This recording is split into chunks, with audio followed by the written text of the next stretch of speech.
Welcome to my YouTube channel EDU Lab by Abul Kalam Azad. It's an educational Assamese medium channel for students. Keep watching. Dear students, আজি আমি অনুশীলনী 1.6 ৰ 1 নম্বৰৰ প্ৰশ্ন প্ৰথমতে লৈছো ইয়াতে দিয়া আছে মান উলিয়াব লাগে আমি নাম্বাৰ 1 64 টু দি পাৱাৰ 1/2 আৰু 2 নম্বৰত আছে 32 টু দি পাৱাৰ 1/5 আৰু 3 নম্বৰত আছে 125 টু দি পাৱাৰ 1/3 এতিয়া আমি 1 নম্বৰটো আৰম্ভ কৰি দিছো ইয়াতে যেতিয়া আমি মান ওলাব লাগে এনেকুৱা প্ৰশ্ন দিয়া থাকিলে আমি কি কৰিম যেটো ভূমি দিয়া থাকিব তাৰ আমি সদায় মৌলিক উৎপাদক বিশ্লেষণ কৰি লম ইয়াতে যেহেতু দিয়া আছে 64 টু দি পাৱাৰ 1/2 ইয়াতে আমি 64 ৰ কি কৰিম মৌলিক উৎপাদক বিশ্লেষণ কৰিম এটো যেহেতু যুগ্ম সংখ্যা আমি 2 দি হৰণ কৰিব পাৰিম 2 দি হৰণ কৰিলে ইয়াতে পাম 32 আকৌ এটো 2 দি কাটিব পাৰিম 16 আৰু 2 দি দিব পাৰিম 8 আৰু 4 আকৌ 2 দি ডিভাইড কৰিব পাৰিম 2 এটুকু 2 দি ডিভাইড কৰিলে 1 লাষ্টত 1 আহলৈকে আমি ডিভাইড কৰিয়ে থাকিম সো ইয়াতে আমি দেখা পালো কি 64 ক আমি কেনেকৈ প্ৰকাশ কৰিব পাৰো 2 ৰ ভূমি হিচাপে লৈ ইয়াতে ইয়াৰ ঘাত কিমান হ'ব 1 2 3 4 5 6 1 2 3 4 5 6 ঠিক আছে 2 to the power 6 আৰু ইয়াতে পাৱাৰ দিয়া আছে কিমান 1/2 ঠিক আছে আমি জানো কি যদিহে এনেকৈ পাৱাৰ বিলাক দিয়া থাকে দুটা পাৱাৰ থাকিলে আমি দুটা পাৱাৰ কি কৰি দিম পূৰণ কৰি দিম ইয়াতে 6 into 1/2 ইয়াতে আমি কি পাম 6 আৰু 2 কেনসেল আউট কৰিব পাৰিম ইয়াতে পাম 3 অৰ্থাৎ 2 কিউব আমি কি জানো 2 কিউবৰ মান হল 8 ঠিক আছে এটো আমাৰ প্ৰথমটো आंसर একেদৰে 2 নম্বৰটো কৰিম ইয়াতে কিমান দিয়া আছে 32 পাৱাৰ কিমান আছে 1/5 ঠিক আছে এবাৰ আমি যদি 32 ক আমি যদি মৌলিক উৎপাদক বিশ্লেষণ কৰো এক্স্যাক্টলি সেম হ'ব ইয়াতে 16 ইয়াতে পাম 8 ইয়াতে পাম 4 ইয়াতে পাম 2 1 অর্থাৎ ইয়াতেও যদি আমি চাও 32 2 ভূমি হিসাবে ললে আমি পাওয়ার কিমান পাম 5 ঠিক আছে আকৌ আছে 1/5 এবার এই দুটা আমি পূরণ করে দিম 5 into 1/5 ক্যান্সেল হয়ে থাকিব পাম কিমান 2 এটি আমার নির্ণয় आंसर ঠিক আছে এবার 3 নাম্বারটা যদি আমি লও ইয়াতে আছে 125 ঠিক আছে 125 পাওয়ার আছে 1/3 এবার আমি 5 দিয়ে যদি ডিভাইড কৰো কিমান পাম 25 আকৌ 5 দিয়ে ডিভাইড কৰিলে কিমান পাম 5 আকৌ 5 ক 5 দিয়ে ডিভাইড কৰিলে পাম 1 অর্থাৎ 5 কিমান পাম কিউব 1 2 3 আকৌ 1/3 এতে 5 কিউব into 1/3 এই দুটা আমি কি কৰিব পাৰিম ক্যান্সেল আউট কৰিব পাৰিম ক্যান্সেল আউট কৰিলে কিমান পাম 5 ইয়াৰ आंसर হ'ব 5 ঠিক আছে অর্থাৎ 64 to the power 1/2 year answer পাম আমি 8 30 to the power 1/5 year answer পাম 2 আৰু 125 to the power 1/3 year result পাম আমি 5 এতিয়া আমি আহিছো 2 নম্বৰ প্ৰশ্নবিলাকলৈ ইয়াতো আমাৰ মান ওলাব লাগে ইয়াতে প্ৰথম প্ৰশ্নটো দিয়া আছে 9 to the power 3/2 ইয়াতো আমি সেই 1 নম্বৰ প্ৰশ্নবিলাকৰ দৰে কি কৰিম মৌলিক উৎপাদক বিশ্লেষণ কৰিম ইয়াতে আছে 9 এটুক আমি 3 দি ডিভাইড কৰিলে কিমান বাৰ 3 বাৰ পাম আৰু আকৌ 3 দি ডিভাইড কৰিলে 1 বাৰ পাম অৰ্থাৎ এটো আমি 9 যদি সূচকীয় হিচাপত প্ৰকাশ কৰো তেতিয়াহলে আমি পাম 3 স্কয়াৰ আৰু পাৱাৰ আছে 3/2 তেতিয়াহলে আমি এটো কেনেকৈ লিখিব পাৰিম 3 স্কয়াৰ into 3/2 এতে 2 2 কি হৈ যাব ক্যান্সেল হৈ যাব থাকিব 3 কিউব তো 3 কিউব ইট ইজ 27 এটো হ'ব আমাৰ आंसर আকৌ 2 নম্বৰটো দিয়া আছে কি 32 এবাৰ 32 যদি আমি কি কৰো মৌলিক উৎপাদক বিশ্লেষণ কৰো আগতে কৰিছো 2 to the power 5 পাইছিলো মই আকৌ দেখাই দিছো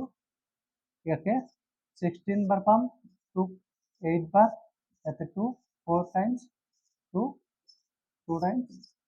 1 অৰ্থাৎ আমি 5 বাৰ পাইছো ইয়াতে পাম 2 to the power 5 whole to the power কিমান আছে 2/5 এতিয়া 2 to the power 5 into 2/5 ইয়াতে 5 5 cancel হ'ব অর্থাৎ থাকিব 2 square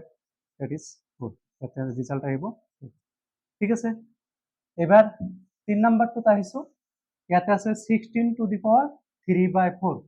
একদম ইজি 16 ইয়াতে 2 দিয়ে ডিভাইড করলে 8 2 দিয়ে ডিভাইড করলে 4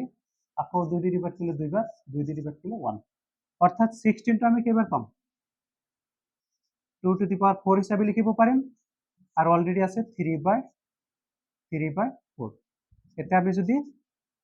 দুটা পূরণ করে দিও পাওয়ার দুটা 3/4 4 4 আর ক্যান্সেল হয়ে যাব থাকিব 2 কিউব দ্যাট ইজ 8 এতে आंसर আহিব 8 এবারে হইছে 4 লকে ইয়াতে আছে 125 to the power -1/3 এতে 125 অফ 125 হক আমি যদি মৌলিক উৎপাদক বিশ্লেষণ কৰো এটা আমি 5 দিয়ে ডিভাইড কৰিব পাৰিম ইয়াতে পাম 25 আকৌ 5 দিয়ে ডিভাইড কৰিলে ইয়াতে পাম 5 5 of 5 দিয়ে ডিভাইড কৰিলে ইয়াতে পাম 1 অৰ্থাৎ এটা আমি এনেকৈ লিখিব পাৰিম 5 কিউব আৰু ইয়াতে আছে মাইনাস পূরণ দিলেও হ'ব নদিলেও হ'ব 1/3 ঠিক আছে সো ইয়াতে আমি লিখিব পাৰিম 5 cube into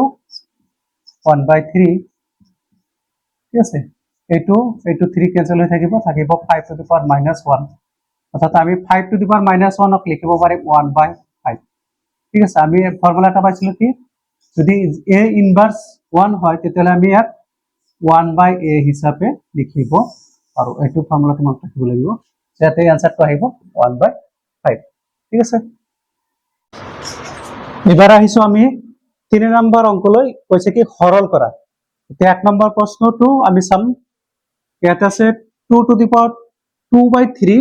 into 2 to the power 1/5 ইয়াতে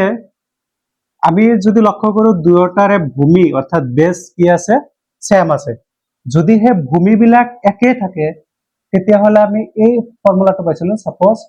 যদি a to the power m হয় into a to the power n হয় তেতিয়া হলে এই দুটা আমি এনেকৈ লিখিব পাৰো a to the power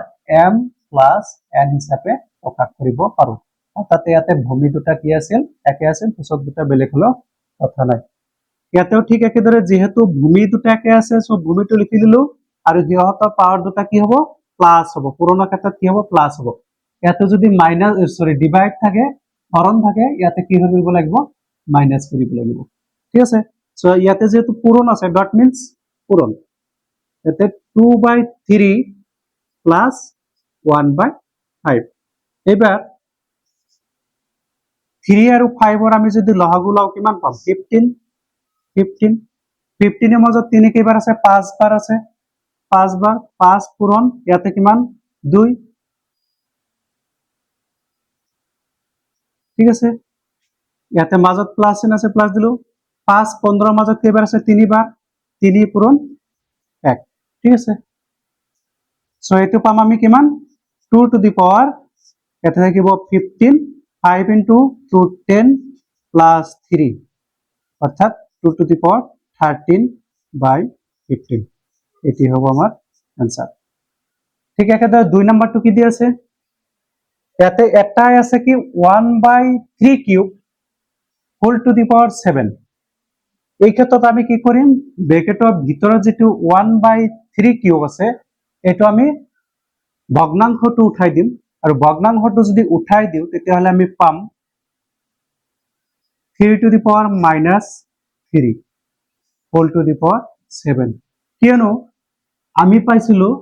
এর আগতে মই কৈছো যদি হে a to the power -1 হয় এটা আমি লিখিব পাৰো 1/a বা a to the power -n equal to লিখিব পাৰো 1/a to the power n ঠিক আছে এবার যদিহে 1/a two the power n থাকে তেতিয়াহ'লে আমি লিখিব পাৰিম ৰিভাৰ্সলি a to the power -n ঠিক একে ইয়াতে 1/3 কিউব আছে সো আমি কি কৰিব পাৰিম 3 টু দি পাওয়ার -কিউব ঠিক আছে হোল টু দি পাওয়ার 7 আছে অলরেডি এইবার 3 আৰু এই দুটা আমি কি কৰি দিম পূৰণ কৰি দিম -3 * 7 কিমান পাম 3 টু দি পাওয়ার -21 এটাই হ'ব আমার आंसर এইবার এটা আছে 11 to the power half divided by 11 to the power 1/4 ইয়াতে ভূমি দুটা কি আছে একে আছে আৰু হিয়াতৰ মাজত কি আছে হৰণ চিন আছে ইয়াতে ভগ্নাংশ দ্যাট মিন্স ইয়াতে কি আছে হৰণ অৰ্থাৎ এইটো আমি এনেকৈ লিখিব পাৰিম আৰু হৰণৰ ক্ষেত্ৰত ভূমি যদি একেই থাকে ঠিক আছে তেতিয়ালে সূচকবিলাক প্ৰথমটো পৰা দ্বিতীয়টো কি হৈ যায় মাইনাস হৈ যায় ইয়াতে 11 টু দি পাওয়ার হাফ -1/4 তলৰটো কি হৈ যাব মাইনাস হৈ যাব 11 ইয়াতে লহাগু ললে আমি কি পাম 4 তে 2 2 এর মাজত কেইবাৰ যাব দুইবাৰ 2 4 এৰ মাজত দুইবাৰ যাব -4 4 এৰ মাজত একবাৰ যাব 1 * 1 11 to the power 2 - 1 that is 1 divided by 4 অর্থাৎ आंसर আহিব 1/4 এইবার এইটো আমি যদি চাও ইয়াতে ভূমি দুটা বেলেগ বেলেগ দি আছে কিন্তু কিহতৰ সূচক অৰ্থাৎ পাওয়াৰ বিলাক কি আছে সেম দি আছে এই ক্ষেত্ৰত আমি লিখিব পাৰিম যেহেতু ভূমি দুটা বেলেগ বেলেগ কিন্তু পাওয়াৰ দুটা সেম গতিকে আমি ভূমি দুটা পূৰণ কৰি আমি হোল টু দি পাওয়াৰ 1/2 লিখিব পাৰিম অর্থাৎ যদিহে কি হয় a to the power m into b to the power m হয় তেতিয়ালে আমি লিখিব পাৰিম a into b whole to the power m এনেকৈ আমি লিখিব পাৰিম এতে 7 into 8 আমি যদি মাল্টিপ্লাই কৰো কিমান পাম 56 পাওয়াৰ কিমান হ'ব 1/2 এটোই হ'ব আমাৰ ৰিকোয়াৰ্ড आंसर যেহেতু 56 ৰ বৰ্গমূল নাই কিয়নো 1/2 এটো কি হয় ৰুট হয় ঠিক আছে যেহেতু ৰুট অফ 56 আমি ওলাব নোৱাৰো সো এটো আমি এনেকৈ ৰাখি দিম ঠিক আছে thank you Please do subscribe, like, comment, share, and press the bell icon.